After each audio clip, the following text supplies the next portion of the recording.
trust after so many heartbreaking lies.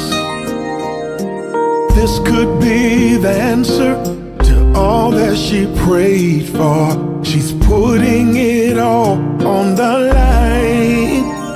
She said, what if I make a mistake once again? What if I don't recover this time? And what if my heart gets broken to pieces? God, will you help me decide? God said he already sees, he already knows the answers to your what ifs.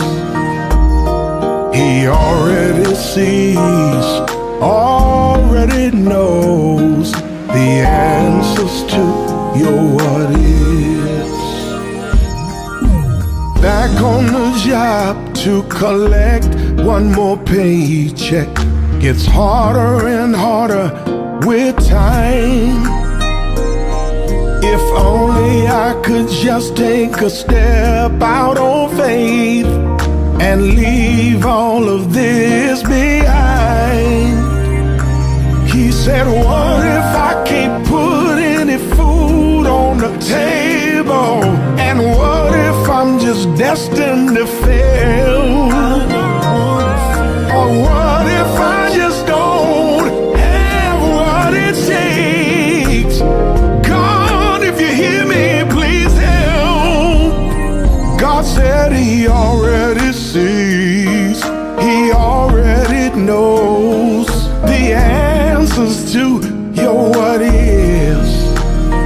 God said he already sees, he already knows the answers to your what ifs. The answer is just round the corner. Just trust in the Lord as you go. He's able to keep you from falling. God said, already sees, God already knows answers to your what ifs. God already sees, he already knows every answer to your what ifs. Learning to trust gets hard sometimes. All kinds of questions invade your mind. Just keep the faith and you will see God will reveal it in time. Your answer is just round the corner. Just trust in the Lord as you go. He's able to keep you from falling. Oh, God already sees and already knows every answer to your what ifs. I don't care what you're going through.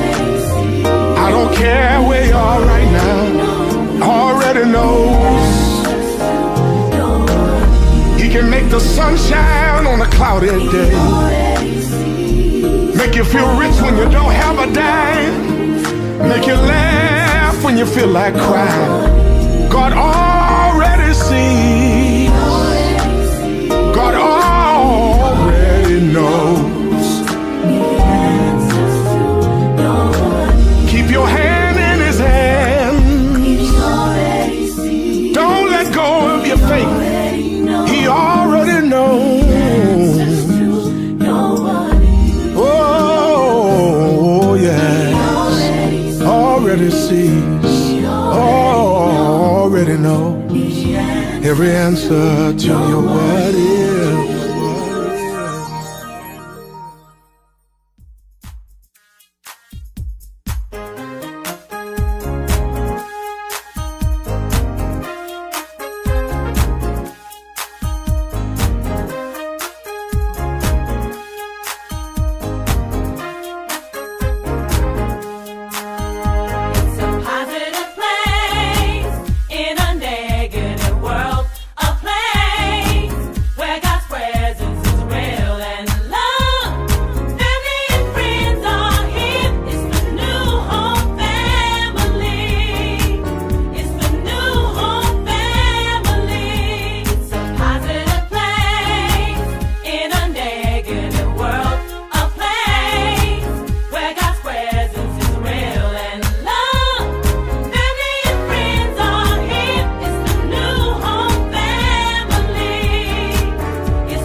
Well, hello, everybody. I hope today you have received the favor of God. I hope you sense God's working behind the scene to do something amazing for you. I want to take a moment and just declare that before the week is out, God is going to show his hand. It's going to be strong and mighty on your life. Thank you so much for tuning in tonight for Bible study. I've been waiting on you all day. I've been waiting. She got off work, picked up the kids, ran home, relaxed a little while. Now it's time to receive the word of God. But I want you to engage starting now. For this service and every service afterwards. I want to engage more with my cyber church and those of you who are connected through these social media platforms. What does that mean? That means I want you to send some hearts. I want you to hit the like button. I want you to comment. I want you to interact, even with other members, others of your brothers and sisters from around the world who are watching with you on tonight. It's going, because we're building this cyber community, and I want us to have a bond that grows stronger and stronger each and every week. Well, we're getting ready to go into the Word of God. Get your paper, your pen out, get ready to receive what God has for you tonight. I'll see you in a little while.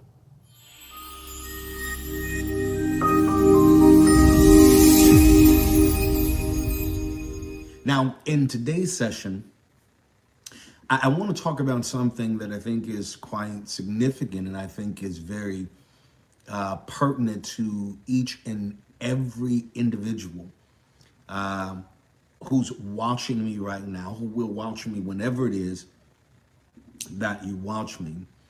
And it has to do with processing or dealing with the emotional backlash of failure. That's right. For many of us, it's a scary word. We shriek every time we hear it because of the experiences all of us have had with failure.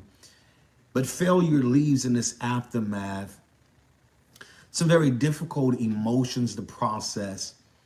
And often we struggle because we replay over and over and over and over in our mind those instances in which we have failed. But I think it's significant to learn and understand how to properly put into perspective the pain that failure leaves even in its aftermath. I want to use as a backdrop a proverb that is very, very significant and very relevant to this particular session. In Proverbs 24:6, it says, "For a just man falls 7 times, and he rises again." It's quite clear from this proverb that, ladies and gentlemen, that failure is an inevitable part of each and every one of our lives. As much as we like to deny it, as much as we detest failure, it is an inevitable part of each and every person's life. And the reality of the matter is, when you look back over your life and you look over the courses of your life, in parallel with this particular proverb, you probably would have to admit that you have fallen or failed more times than you have succeeded. And if that is the case, and I know it is, then you are in great company. Because no one I know who's ascended to any place of greatness or who's ever done anything of an extraordinary nature has had in the history of their becoming more successes than they have failures. We've all looked back over our life and can relate and parallel our lives to the fact that we've failed or fallen more times than we have succeeded. But it is all about perspective. Most people have a tendency when they experience failure to retreat or abandon the notion that this is something they should be doing or something they could do. Because for some, failure is the telltale sign that says, I should ditch this ambition and never entertain this as something, as a possibility for me. But ladies and gentlemen, I want to tell you, failure is not falling down. but rather it's refusing to get up. You're not a failure when you fall down. It's about, again, perspective. It's about what you gain, what you glean from that fallen experience, that failure in whatever area of your life, relationally, business-wise, whatever area you have experienced that failure in. Failure is not simply falling down. It is refusing to get up. Now, it's not that you can't get up, but as you land on the mat after taking so many punches, after absorbing and enduring so many hits, you said, you know what? I'm refusing to get up. I no longer choose to engage in what is necessary or required in order to experience the level of success I want. So I'm just going to take my losses and I'm going to refuse to get up. Because nobody knows more than me. I'm telling you, failure without question can be traumatizing. Not only can it be traumatizing, but it can be paralyzing. It paralyzes your efforts. It paralyzes your future attempts at trying. When you're trying, there's nothing as frustrating that when you're trying and giving everything you got, but life just won't budge. No matter how much energy, no matter how much effort you exhaust, it seems like life will not budge for you. But ladies and gentlemen, you have to muster up every bit of fervor, of drive, of zeal, of ambition that you can to always be in a posture of your life where you are willing to give it another go. Because ladies and gentlemen, what I know for absolute certainty is that you must fear regret more than you fear failure. Now I'm going to let that sink in for a moment because I need each and every one of you to get it, to grasp it, to wrap your mind around it, to cause it to be your mantra as a source of motivation, that you must fear regret more than you fear failure. Because here's the reality. At the end of your life, what do you think you will feel worse about? Failing or never trying?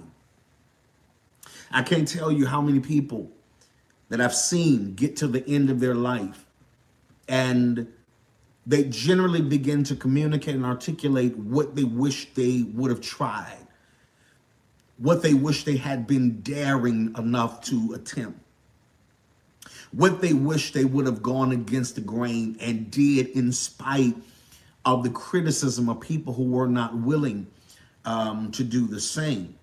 And so, ladies and gentlemen, there are, in all of our lives, there's some degree of fear that must be managed, that must be suppressed if we are going to progress in life and get to the pinnacle and the place of success that we ultimately want ourselves to be.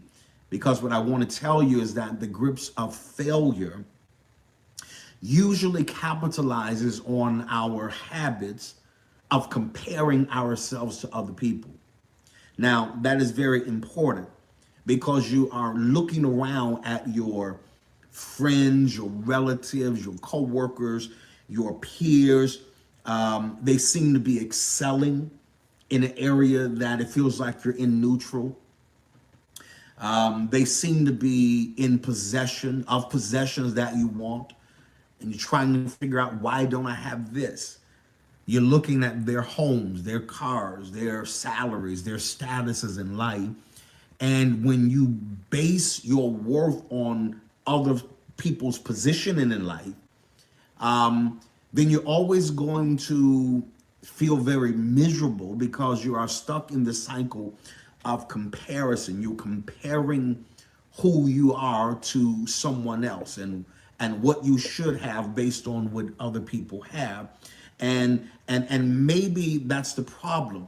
The reason you can feel like a failure is because your focus is solely centralized on other people's accomplishments, what other people are doing, what they are achieving, what they are acquiring, and it makes you feel like you're unaccomplished. It makes you feel like you have failed in life because of what someone else has and what someone else is doing. Now, it complicates the matter more when it's perhaps a peer, somebody your same age, somebody who has the same degree of education, somebody who's been exposed to what you're exposed to, and it seems like they're skyrocketing, and it seems like you're grounded in a place that is not ideal for you, nor is it a place that you intended that you would find yourself in. But the moment you stop comparing yourself and your life and your status and your stuff to what other people have, you're going to get to a place in life where you realize that sometimes you feel like a failure because your focus is distorted. Failure sometimes is a result of misplaced focus. You're focusing on other people's elevation, their promotion, what they have achieved, and you have no clue of what it took for them to get it, what it cost them, at what price did them getting here cost them. And so you're frustrated internally and you're feeling like a failure simply because you have this misplaced focus. If you would ever begin to tune into who you are, what you have to contribute, what you have to give, and decide, I'm no longer going to play the sidelines of life and feel like a failure. At this juncture, you have to make a move. Yes, you, sir, ma'am, I'm talking to you. You have to make the move right now if you're ever going to reposition your life to a place and a space where you're not getting up every day simply feeling like you are failing in life. Because here's the breaking news. Every person you see that's successful, that's thriving, that's doing something noteworthy, believe me, they have failed more times than they care to admit to anybody. Let me go on record and tell you now, I have failed more times than I care to admit to anybody. Sure, we like to highlight our successes and what we accomplish and what we achieve, but we want to push to the background. We don't want you to know how often we fail, how often we've bombed, we've crashed and burned very miserably.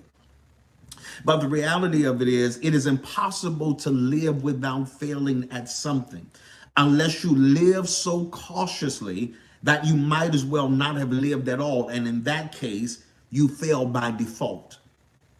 Now, hear me. I would much rather fail by trying than fail by default. Means I'm not attempting anything. I'm not trying to accomplish anything. I'm just in a pitiful place. I have lost my fervor and my drive and my ambition for life. And I just lay over and I lose in life and I miss out on winning opportunities because I'm so afraid of failing that I actually ultimately fail by default. Now, this is critical because, ladies and gentlemen, every time you and I fall short of achieving our goal, you've probably noticed by now that there is this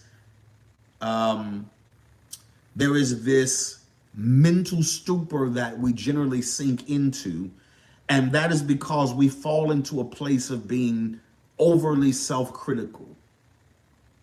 And the moment you become overly self-critical, it's difficult, if not impossible, to let go of all the negativity, which ultimately tends to drain your motivation.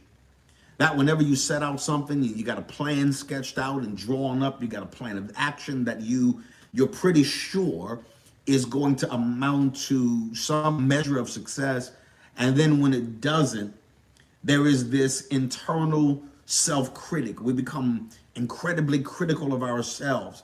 And we develop this negative perception of ourselves.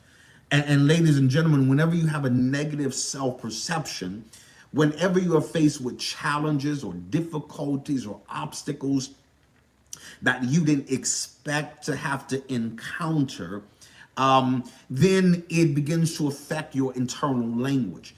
And you start saying things like, well, I must not be good enough. I'm a failure. I've never been good at anything anyway. And maybe they were right. I don't have any business trying to do something like this. I'm a failure.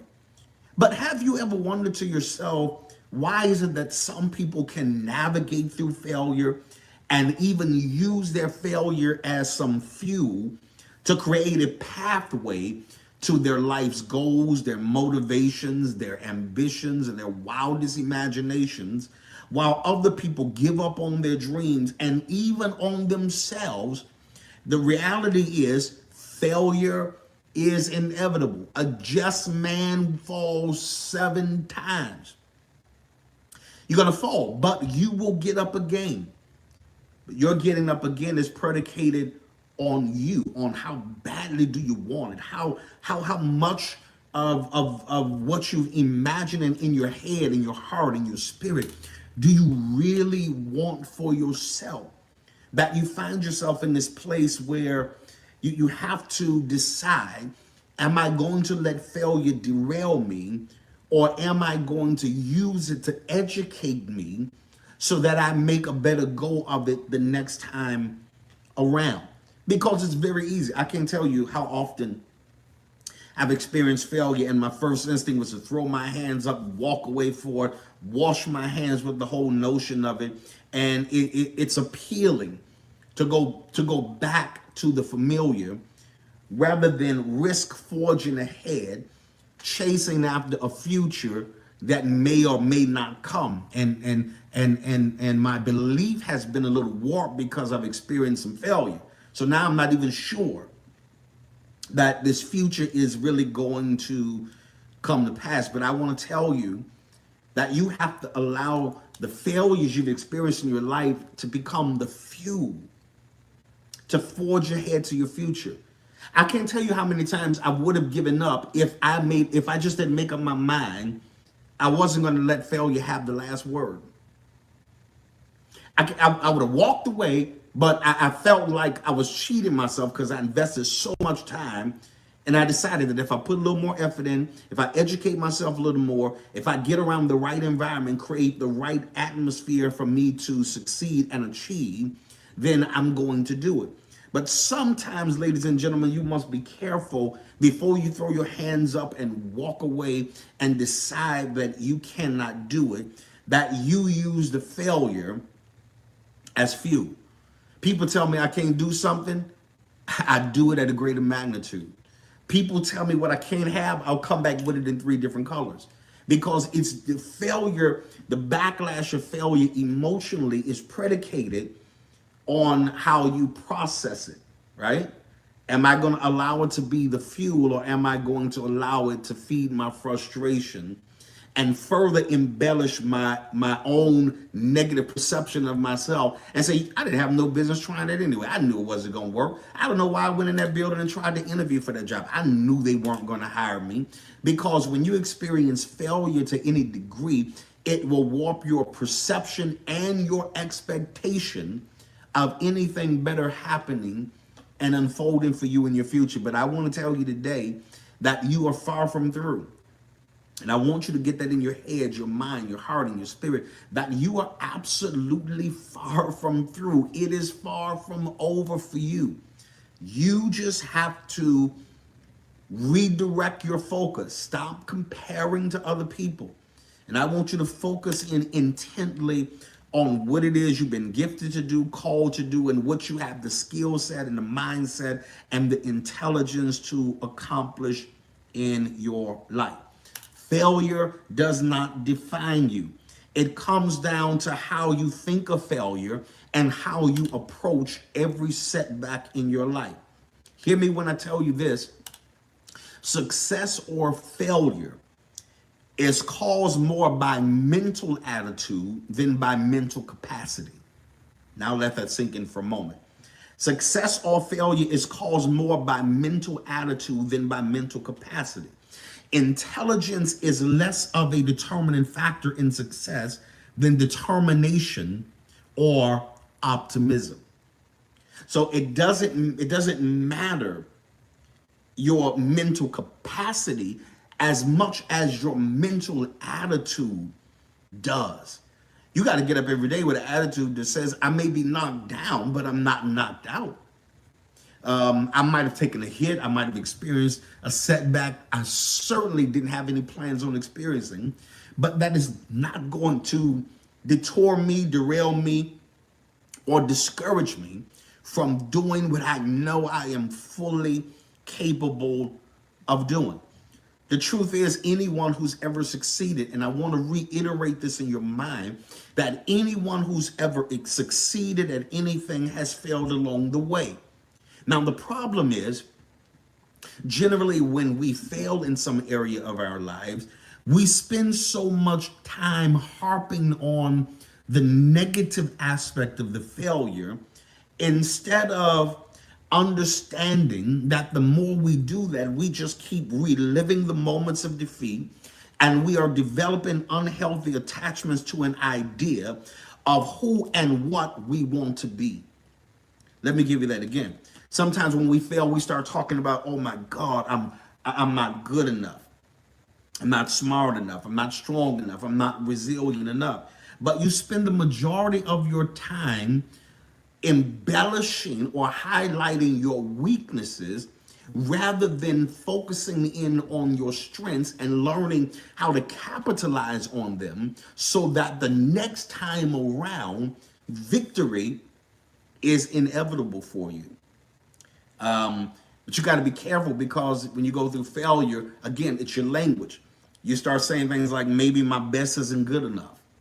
Maybe this wasn't for me. And counterintuitively, instead of doing anything to remedy or rectify your situation, you end up, hear me, demotivating yourself.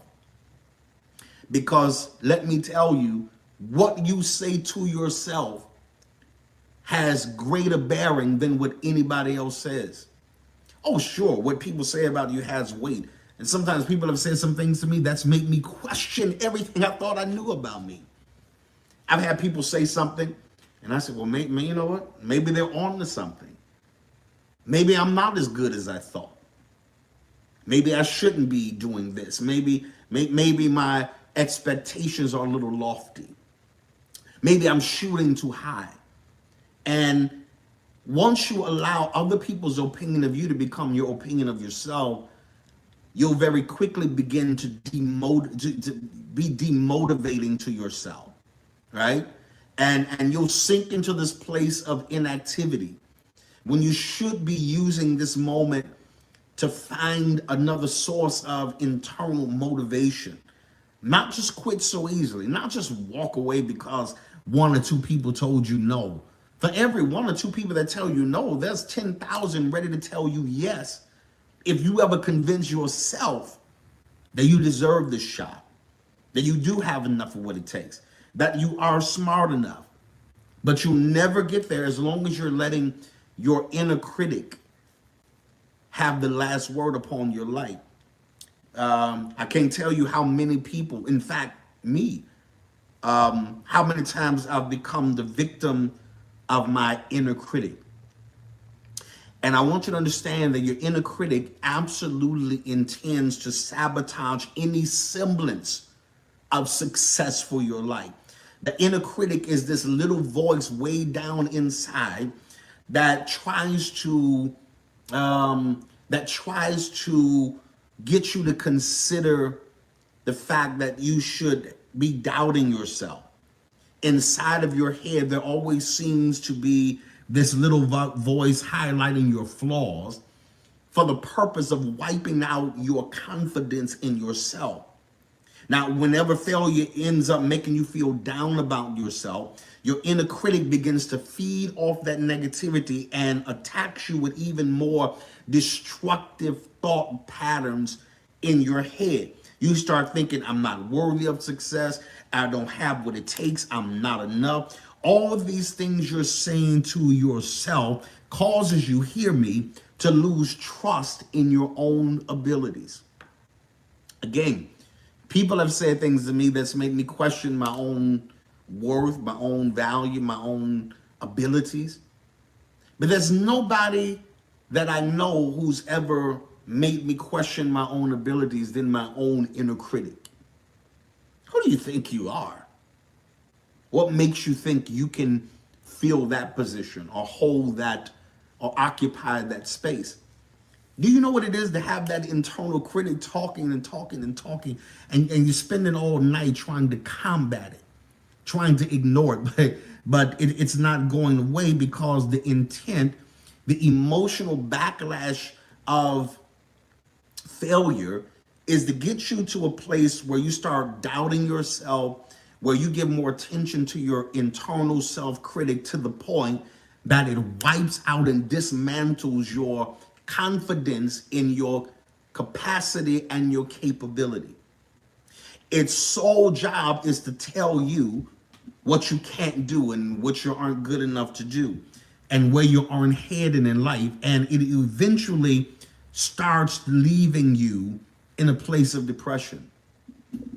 Do you know what it is to be depressed because it just looks like everything you're doing is failing? No matter how you try to hype yourself up. Do you know what it is to have to be your own hype man? I know exactly what it feels like. I know what it feels like to be driving in the car and saying, you got this, you can do this. Tragically, I had nobody else to impose that into my heart and in my spirit. And so rather than just rolling over playing dead, saying it's a done deal, I've got to learn how to encourage myself. I have to speak to myself. You have to speak to yourself and tell yourself, you got this. Get yourself together. You got the skill, the talent, the anointing, the education. You got the goods. You better get yourself together and make it happen right now. And I'm talking to somebody now. You've got enough of what it takes to take whatever you want out of life, but you keep allowing yourself to be paralyzed by the fear of failure or the fear of repeating cycles that will end in failure again. Now, I want you to understand that fear of failure can be paralyzing. It's paralyzing because it doesn't allow you to act, and your mind thinks it's keeping you safe from potential failing, but what it also is doing is keeping you from potentially succeeding. Let me say that to you again. Whenever you become paralyzed by the fear of failure, just the thought of failing paralyzes most people, puts them in a place of neutrality. They're not moving, they're not going forward, they're not going backwards. Sometimes failure is just being in neutral because you're covering no ground, you're gaining no territory. And sometimes what your mind does is it'll shut down. It won't allow you to act on that idea or that thought or that impulse because it's thinking that it's keeping you safe from potential failure, but in actuality, it's keeping you from potentially succeeding. Because, ladies and gentlemen, whether you found out this or not, your mind hates change. It's already developed a comfortable mode of action concerning you, and it hates change. Your mind doesn't want to deviate from that or things, even if it knows that this is good for you. So if you've been living routinely convincing yourself that you're a failure, your mind will do every single thing it can to make that your reality. That's why you have to watch your confession that's coming out of your mouth, because your inner critic is the one doing the internal dialogue, which your mind is taking its cues from. And if you keep saying things like, I'm a failure, I'll never have this, I'll never be successful, I don't know why I'm entertaining that idea, your mind is going to do everything it can to make sure that becomes a reality in your life. That's why life and death is in the power of your mouth, of your tongue. You got to get up every single day and make some decrees about your life that I may have fallen, I may have experienced failure in the past. Just because I failed does not categorize me as a failure. I'm going to get up, I'm going to glean the knowledge and the wisdom that glean from the failed experience, and I'm going to use it as fuel to make a better go of my next move. It's that simple. Failure is the opportunity to begin again more intelligently. The tragedy of failure is for you not to have learned anything from it and not to have taken that failure and repurpose it so that it produces significant, successful results in your life. Ladies and gentlemen, your every thought and word forms a blueprint that your mind and body work to make your reality. Again, that's why you have to take dominion over that inner critic. That inner critic is there to convince you of what you thought you knew anyway, that you're not worth it, that you have no value, that you're not good enough. It's always there to make sure that message is being massaged through your mind, your spirit, your hearing, and your mind. And you have to be careful, because if we give our failures too much credit, we memorialize them as predictors of future failures. In other words, if all you're doing is saying, I've been failing for years, I've never succeeded at this, I've never succeeded at that, never succeeded at that. If you keep saying that with your mouth is memorializing these as predictors of future failures. And what happens is, often we over-exaggerate our failures, right? Again, just because you failed here doesn't mean you're going to always fail.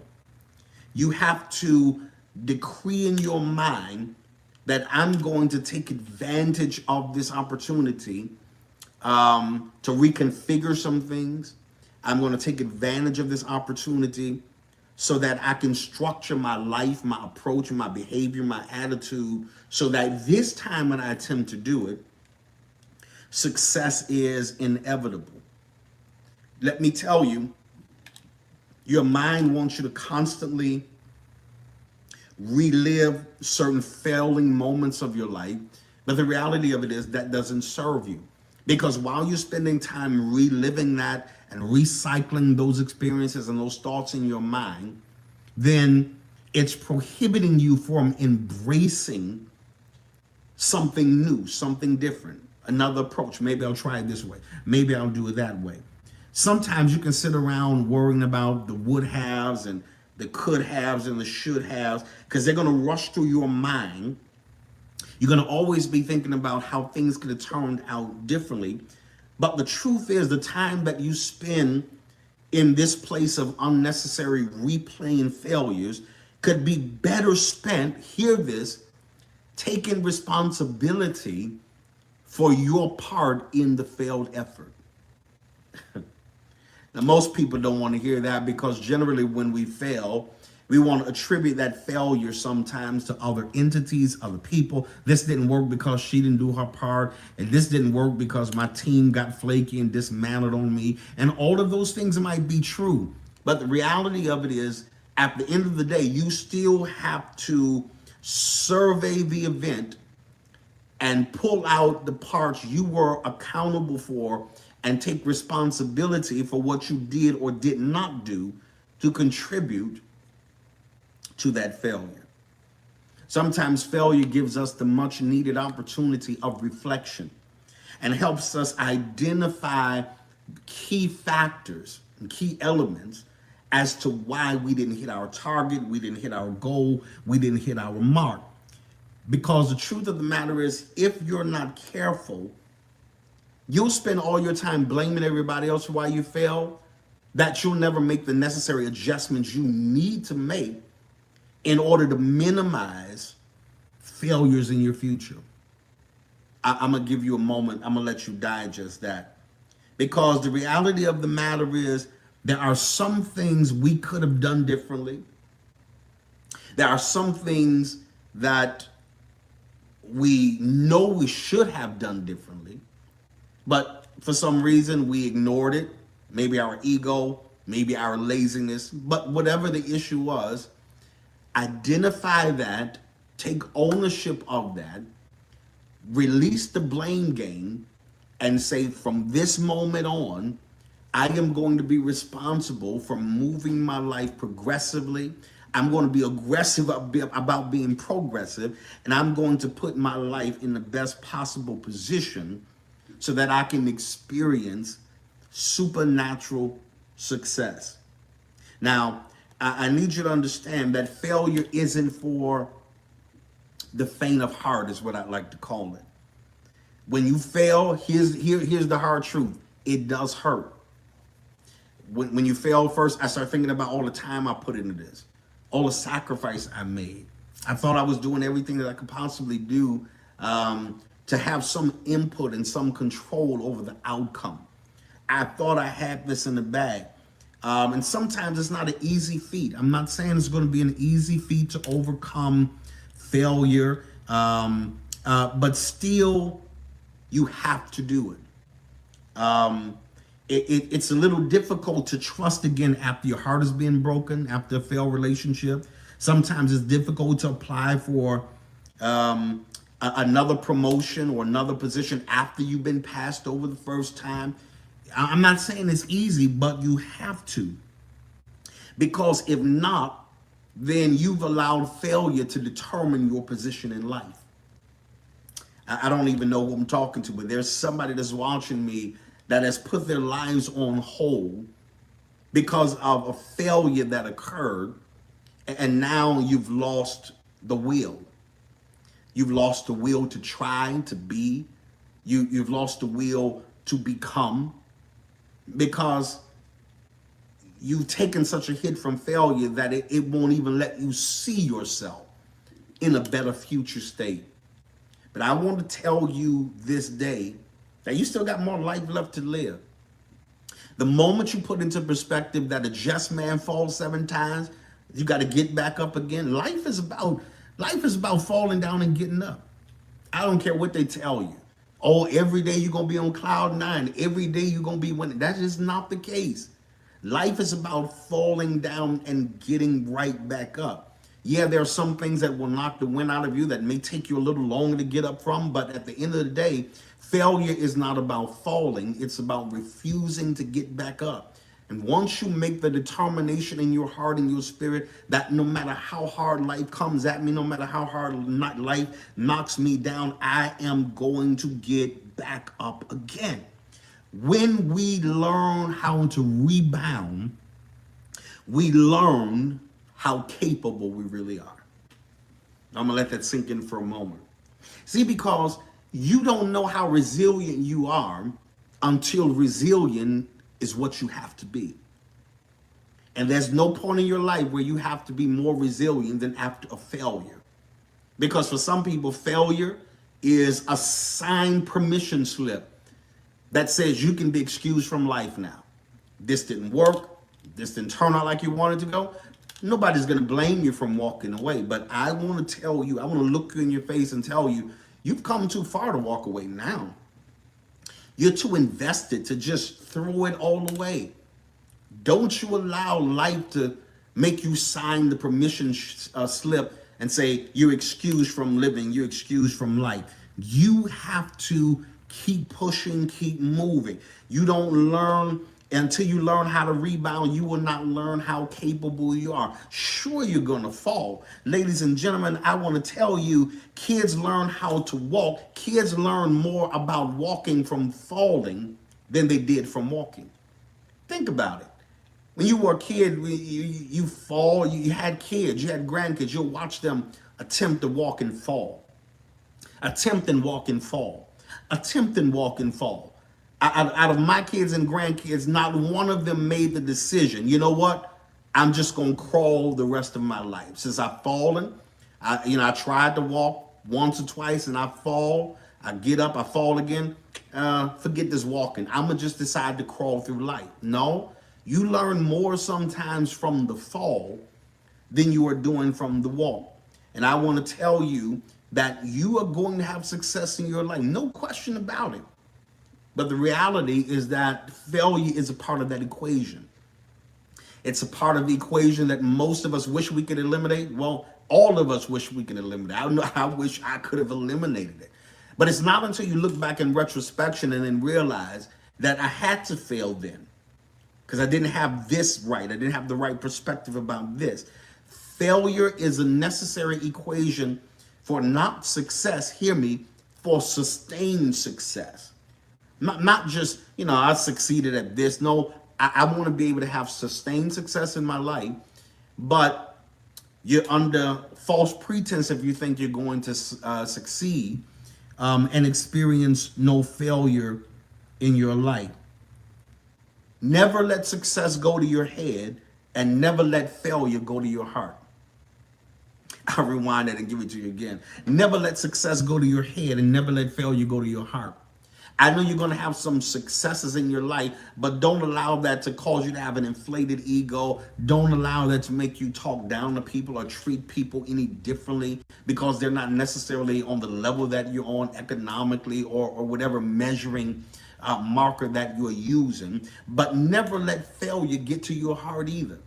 You got to process it and say, I failed, but I'm only a failure if I don't learn from this. If I don't go through the vestiges of this failure and pick out this and take this out and say, okay, I can do this better. I need to change this.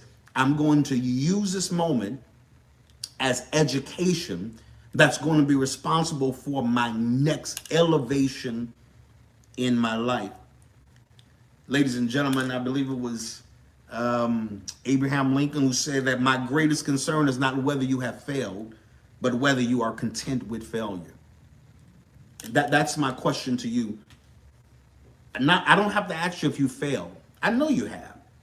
I don't have to see your plans or your resume. I don't have to know much of your history to know you have failed. The real question is, are you content with the failure? Or are you going to use the failure you've experienced and say, I'm getting ready to give life all I have. I'm getting ready to go harder in this season than I've ever been in any other time of my life. My future depends on it.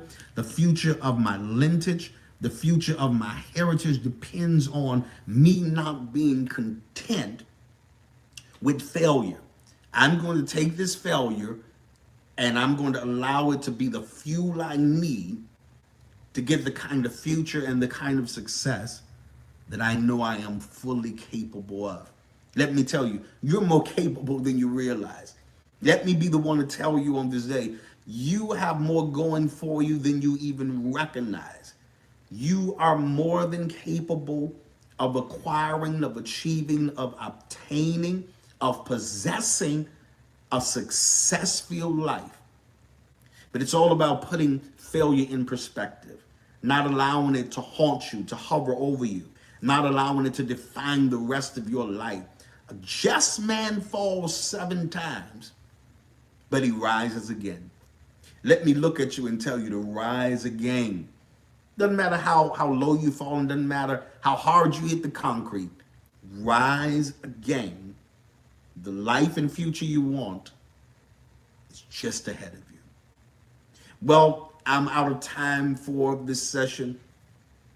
I sure hope and pray that you have gleaned some nuggets of wisdom and insight, something that can use in a very practical and applicable way to your life. And I hope that your perception has already begun to change, because trust me, failure wants to leave in its aftermath some emotions that if you don't identify them and properly relegate them to their rightful place, it will mess up any future endeavor that you ever go after and that you ever attempt to do. But I want to tell you, nothing is impossible for you. You just have to believe that you got what it takes to get it done.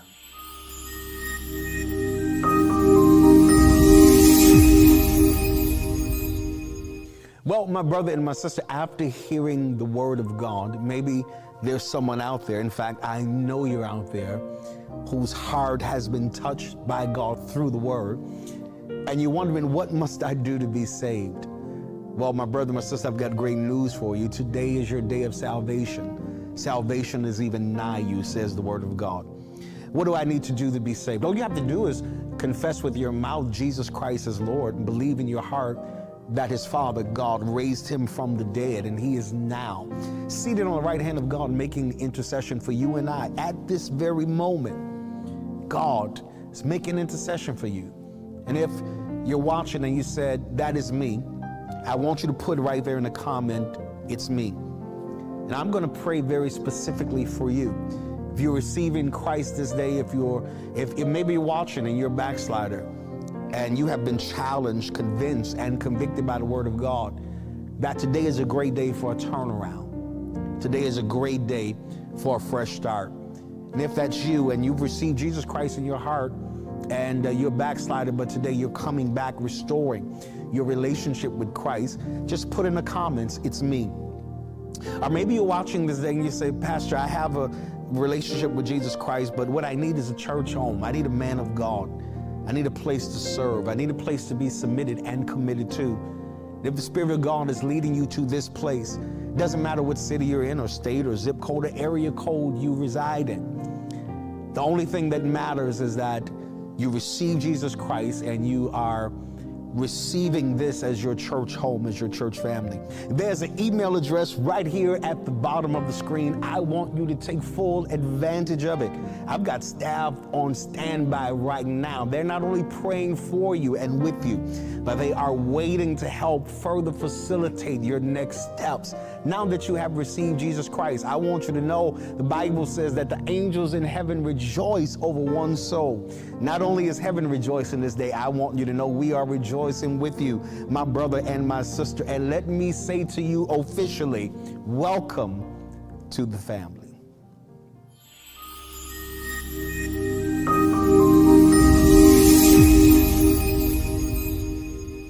Well, beloved, this is our global giving experience, and boy, am I excited about it. When you're a child of God and you walk by faith, you not only get excited about receiving, but you get very excited about any opportunity God presents to you to be a giver and to sow. I tell people all the time, I don't make a living by what I get. I make a living by what I give. I create the life I want by being a giver. For it is more blessed to give than it is to receive. And as we're preparing today globally to honor the Lord in our giving with our substance, I want to challenge every one of you that are watching me today. I want you to prepare what we call here at our ministry our corporate seed offering. That's a $42 seed. And I want you to plant it in the ground by faith. It's a seed that expedites return. It's a seed of double. It's a seed of replenishment of all those things you lost, according to the 42nd chapter of Job. So I want all of you to covenant with me today. I want you to partner with me while you're watching this, or those who are watching the replay, or whenever you would watch this. I want you to release by faith a $42 seed offering today and watch how God miraculously blesses you. Well, Bishop, if I don't have that $42, does that exclude me from the giving process? Absolutely not. Get that out of your head. It's for those that would hear, that could respond and obey that.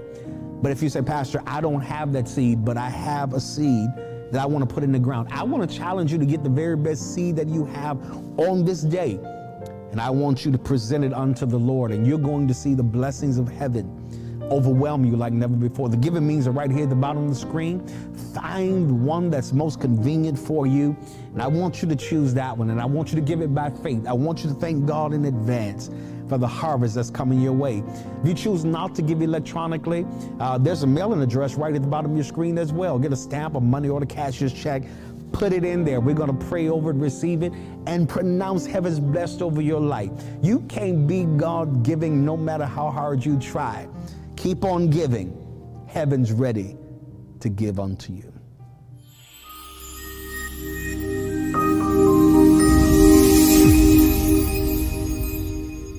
Well, my brother, my sister, I hope that you have enjoyed the Lord on this day.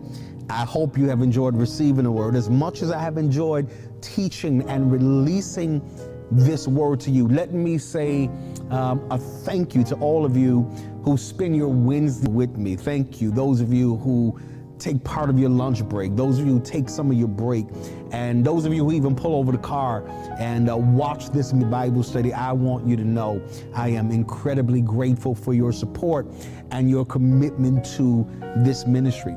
Now, I need you to do me a favor. There are a lot of people, perhaps your friends, family, who did not have the opportunity to watch this today. I want you to be an evangelist for me.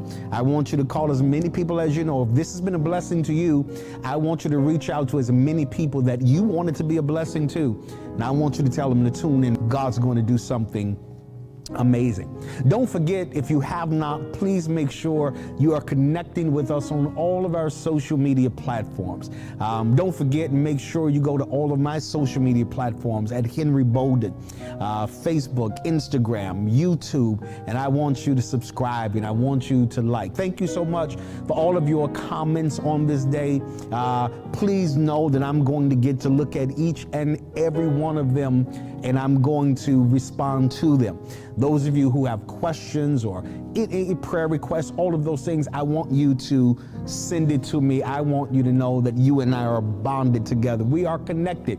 I love my cyber church family, and I pray for you on a daily basis.